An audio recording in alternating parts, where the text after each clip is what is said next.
Shalom, kita kembali lagi di program Diffusion. Kali ini kita membahas satu tema tentang masih adakah berhala di hidupmu.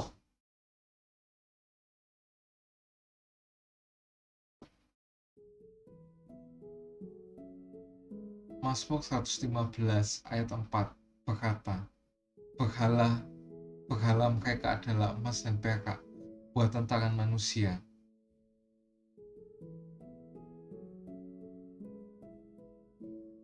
Di Gunung Sinai, Tuhan memberikan 10 perintahnya kepada Musa untuk disampaikan kepada umatnya. 10 perintah itu dikenal sebagai 10 perintah Allah. Dan itu beda sama Taurat. Kalau Taurat itu yang ada 600 berapa itu yang pecah-pecah, 613 pecah-pecahan aturan-aturan itu yang dihilangkan. Ini yang enggak ya. Ini yang malah digenapi oleh Tuhan Yesus di perjanjian baru.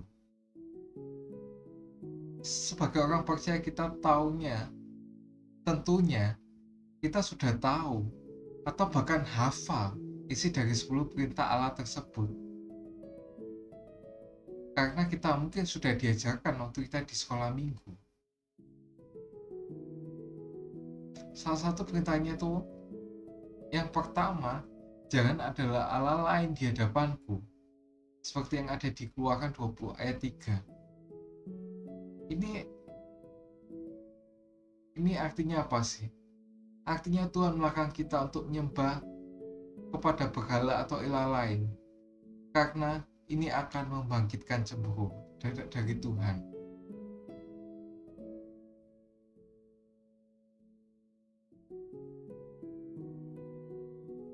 Nah makanya ini kenapa alasannya, kenapa 10 perintah Allah itu sebenarnya susah untuk dilakukan. Karena yang pertama aja kita susah melakukan. Karena hati manusia itu adalah pabrik dari berhala. Apapun bisa kita buat sebagai berhala ya. Dikeluarkan 2 ayat yang kelima berkata, jangan sujud menyembah kepadanya atau beribadah kepadanya, sebab aku, Tuhan Allahmu adalah Allah yang cemburu, yang balaskan kesalahan bapa kepada anak-anaknya, kepada keturunan ketiga dan keempat dari orang-orang yang membenci aku. Apa itu berhala? Nah sebelum kita masuk lebih dalam ya, kita perlu tahu apa itu berhala sih pada umumnya itu.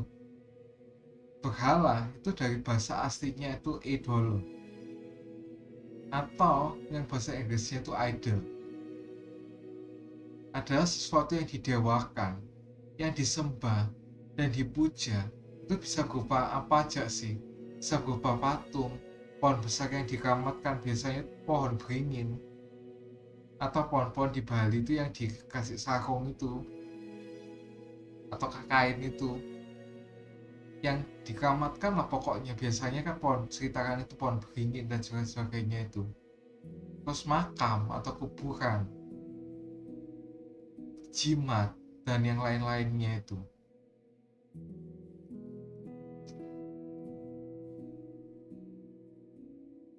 Mungkin kita berkata, loh itu kan aku kan gak ada yang didewakan apapun lah, aku gak sampai mendewakan dewa dewi itu. Terus aku gak muja-muja pohon beringin, aku juga gak nyembah-nyembah makamnya orang lain, aku juga gak doa di makamnya orang. Aku gak punya jimat, nah untuk apapun jelangkung dan sebagainya itu, aku gak punya jimat apapun. Nah, tapi di sini ada yang namanya berhala modern. Seperti yang dikatakan tadi, kalau hati kita itu adalah sumber dari atau pabrik dari berhala, kita bisa menciptakan apapun untuk dijadikan berhala. Nah ini apa aja sih? Di sini kita sering lebih mengutamakan sesuatu lebih daripada Tuhan, itu disebut berhala. Karena penyembahan itu bukan nyanyi-nyanyi, tapi adalah mengutamakan sesuatu. Ya. Memprioritaskan sesuatu lebih dari yang lainnya. Itu artinya penyembahan. Makanya kalau menyembah berhala itu adalah mengutamakan sesuatu lebih daripada Tuhan. Jadi berhala itu bukan cuma benda-benda yang tadi disebutkan kayak patung, pohon besar yang dikeramatkan, kuburan, jimat-jimat itu, atau kita punya Ouija board atau apa, mungkin kita nganggap itu main-main, tapi itu sebagai berhala kita. Bukan cuma itu aja, tapi bisa juga kekayaan, toko, perusahaan, pekerjaan, jabatan, popularitas, hobi, suami, istri, anak, dan sebagainya. Masih banyak orang Kristen yang lebih mencintai uang atau hartanya daripada Tuhan.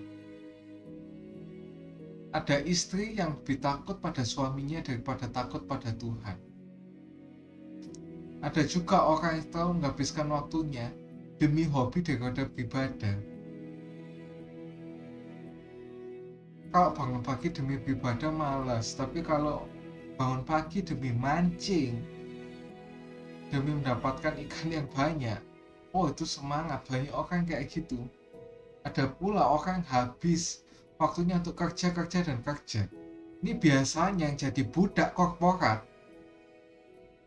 Ya, kerjanya masuknya pagi jam 6 pagi, pulang itu harusnya bisa jam 4 sore atau jam 6 sore, itu bisa pulang itu jam 10 malam.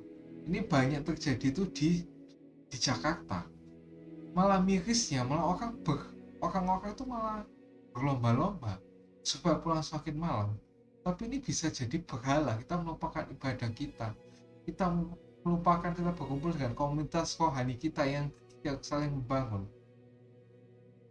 Nah ini hal ini menyebabkan apa? Kakak-kakak rohani kita seperti doa, baca firman, ibadah di gereja, bahkan kita melakukan persekutuan doa dengan komunitas rohani kita sampai nggak punya waktu. Maka itu dengan keras Tuhan itu berkata di Kejadian 35 ayat yang kedua, jauhkanlah dewa-dewa asing yang ada di tengah-tengah kamu. Hal ini itu menunjukkan bahwa Tuhan kita itu nggak senang kalau kita memberhalakan sesuatu apapun itu, baik berhala yang klasik maupun berhala yang modern. Itu menjadi kebencian bagi Tuhan karena merupakan perzinahan rohani. Kita mungkin nggak melakukan perzinahan secara fisik, kita nggak tidur, kita nggak open BO, kita nggak apapun, tapi kita melakukan perzinahan rohani dengan menyembah berhala-berhala baik klasik ataupun modern itu. Nah, kali ini kalau kita masih punya benda-benda itu yang berhala-berhala klasik yang kita anggap suci atau kita anggap itu keramat dan segala, bawalah ke pendoa yang ada di gereja kalian, dimanapun gerejanya. Kita lepaskan ikatan dari benda itu dan kita bakar semua benda itu. Jangan sampai ada yang tertinggal untuk berhala yang klasik gitu. Di sini mari kita mengasihi dan mengutamakan Tuhan lebih dari segalanya, karena Dia saja yang layak untuk dipuji dan disembah.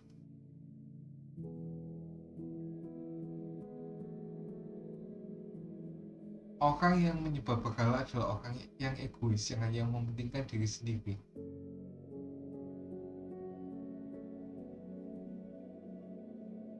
Akibat orang yang hidupnya tidak benar atau menyembah berhala, yaitu anak cucunya mengalami kesesakan. Ini terutama yang melakukan pesugihan ya, pakai babi ngepet, nunggu lilin, kedukun dan sebagainya. Ini bisa menyebabkan kesesakan karena iblis yang ada di baliknya itu semuanya itu mengambil berkat-berkat yang ada di anak cucu kita, sehingga anak cucu kita mengalami kesesakan. Maka itu Jangan sekali-sekali melakukan pesugihan itu. Karena sudah banyak contoh dicontohkan di film. Karena ada judulnya pesugihan itu, meskipun itu film horor yang seharusnya nggak layak ditonton orang Kristen, tapi ini sebagai contoh. Kalau kita itu melakukan pesugihan akan mendapatkan banyak kesesakan dan penderitaan. Nah terus yang diterima kalau orang yang benar gak menyembah berhala itu, yaitu anak cucunya akan diberikan Tuhan, tidak akan meminta-minta. Nah ini ada ayat penutupnya di Mazmur 37 ayat 25. Dulu aku muda, sekarang aku menjadi tua, tapi tidak pernah kulihat orang benar ditinggalkan, atau anak cucunya meminta-minta roti. Jangan lupa like, subscribe, dan share jika kalian tertarik dengan konten ini. See you.